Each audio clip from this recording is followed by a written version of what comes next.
Hello Internet, my name is Cordova and welcome to my channel. I am a master's student in library science and I am currently taking some classes on young adult literature. And so today we're going to be talking a little bit about young adult library spaces. I actually went to my local public library and looked around and took a few pictures, and I wanted to talk about it a little bit.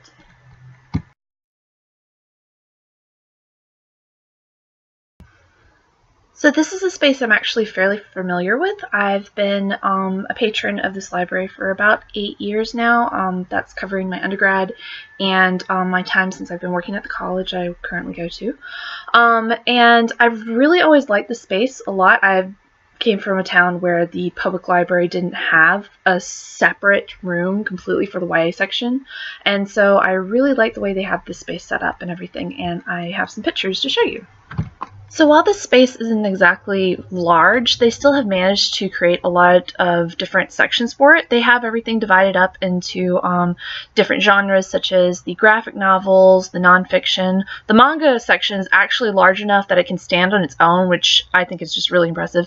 They also have a collection of DVDs and TV shows for teens as well. The majority of the collection is general fiction, and it's organized by author. However, they do turn around some of the books so you can see their covers and create little displays along the way. And of course, I had to get a picture of my favorite author and her collection because I just loved Tamora Pierce a lot. The library also subscribes to a few magazines for teens, and they have those displayed.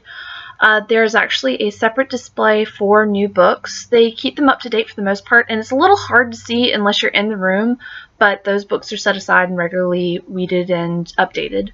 Something I really appreciated seeing was a display for the Georgia Peach Awards, which those are for the best fiction in YA for the state. Teens throughout the state vote on this every year. And so the librarian had put aside all the books that were nominated for the year and had signage of all the books nominated, including some ballots and pencils, so teens can write down what books they wanted to vote for, and then it had a little link for the website and everything. I thought that was a very nice way to promote that. The furniture for the space is mainly about utility. These two blue chairs were the only fun pieces that I saw while I was there. The rest of the space is devoted mainly to workspace. So you have the computer tables, and then you have just the regular tables with a few cables for charging and everything. Aside from the books, the decor of the space is rather simple, and a lot of it looks like it's homemade, and the teens had influence on it.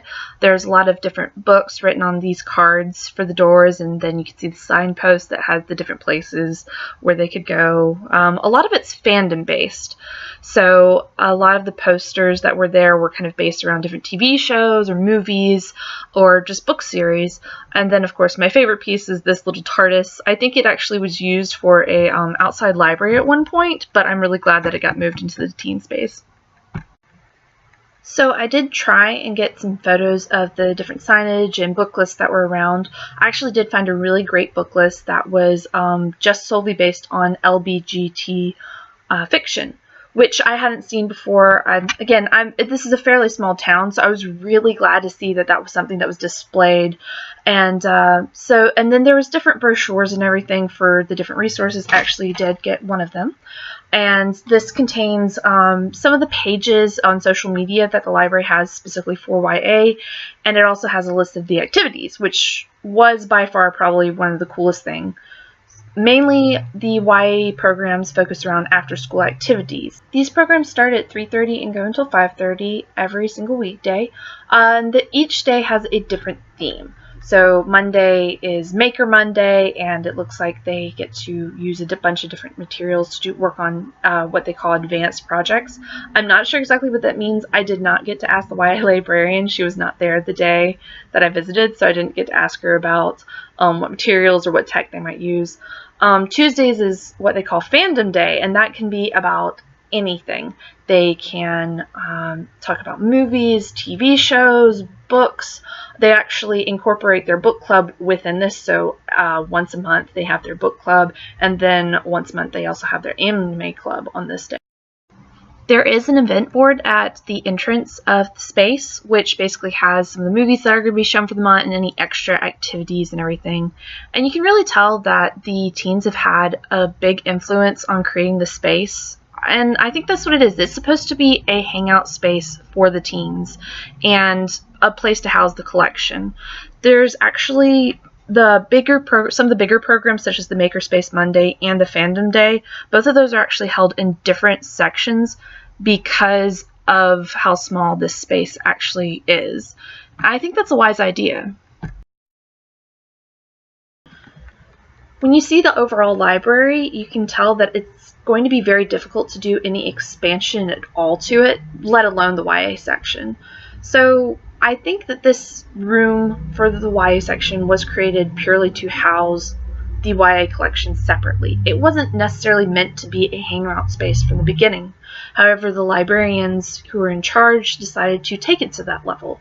They're aware that it can't house everything. It can't be the big event space that, some libraries can achieve with what they have. It simply is meant to be a spot to allow some privacy for teens. They can get away, they can look at books, they can have their after-school programs, but some of the larger events they're going to need more space for. So they mainly try and use the space for the teens, and I think the teens have had a lot of influence, which is great. Even in the programs, you can tell that they want teen feedback. They want to hear more from the teens about what they want to see, what they want to do, what they want to talk about, which I think is the main point that they wanted to get across for the space itself.